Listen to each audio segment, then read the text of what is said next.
بسم اللہ الرحمن الرحیم۔ روزے کا مقصد بیان فرماتے ہوئے پروردگار عالم نے فرمایا کہ لعلکم تتقون، روزے میں نے اس لیے فرض کیے ہیں تاکہ تمہارے اندر تقوی پیدا ہو۔ اب تقوی کی جو تعریف علماء نے کی ہے وہ بھی میرے سر آنکھوں پر، لیکن میں سادہ لفظوں میں تقوی کی تعریف کرنا چاہتا ہوں کہ تقوی کس کو کہتے ہیں۔ تقوی ضمیر کا وہ احساس ہوتا ہے کہ جس کی بدولت انسان کو اللہ کی نافرمانی سے نفرت ہو جاتی ہے اور اطاعت کا جذبہ پیدا ہو جاتا ہے،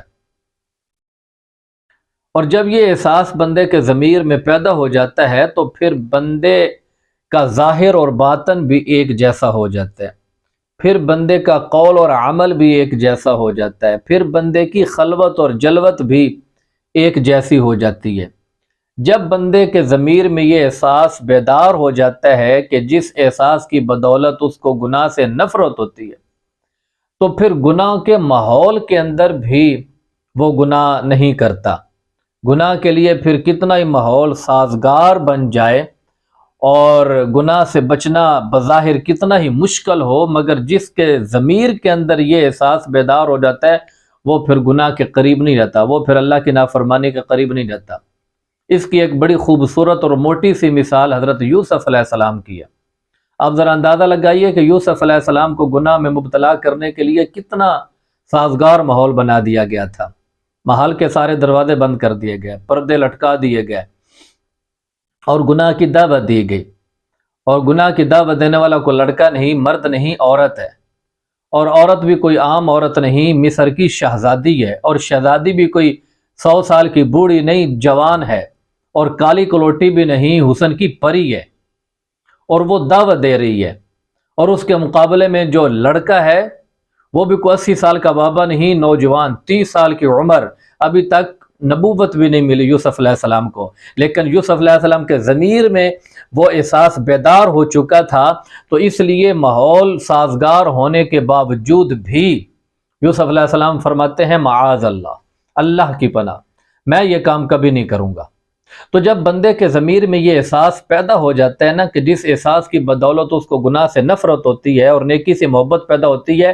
تو پھر نیکی کرنے کے لیے ماحول کتنا ہی ناساز کیوں نہ ہو، بندہ ہمت کر کے نیکی کر جاتا ہے، اور گناہ کے لیے ماحول کتنا ہی سازگار کیوں نہ ہو،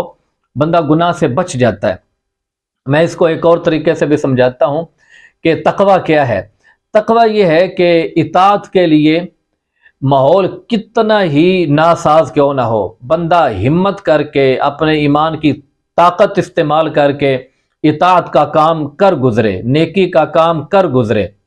اور گناہ اور معصیت کے لیے ماحول کتنا ہی سازگار اور خوبصورت کیوں نہ ہو، آدمی اپنے ایمان کی طاقت کے سہارے ہمت کر کے گناہ سے بچ جائے، نافرمانی نہ کرے، بس اسی چیز کا نام تقوی ہے، اور یہی تقوی پیدا کرنے کے لیے اللہ رب العالمین نے روزے فرض کیے ہیں۔ لیکن اگر یہ چیز پیدا نہیں ہوتی، یعنی تقوی پیدا نہیں ہوتا اور ضمیر کے اندر یہ احساس پیدا نہیں ہوتا، آدمی نیک کام بھی کرتا ہے اور ساتھ ساتھ گناہ بھی کر رہا ہے، نیکیاں بھی کر رہا ہے، نافرمانیاں بھی کر رہا ہے، روزہ بھی رکھا ہوا ہے، جھوٹ بھی بول رہا ہے، روزہ بھی رکھا ہوا ہے، غیبت بھی کر رہا ہے، روزہ بھی رکھا ہوا ہے، موبائل کا غلط استعمال بھی کر رہا ہے، ڈرامے بھی نہیں دیکھنا چھوڑ رہا، فلمیں بھی نہیں چھوڑ رہا، یعنی ایک طرف نیک کام بھی کر رہا ہے، دوسری طرف گناہ بھی نہیں چھوڑ رہا۔ اگر یہ کیفیت ہے تو پھر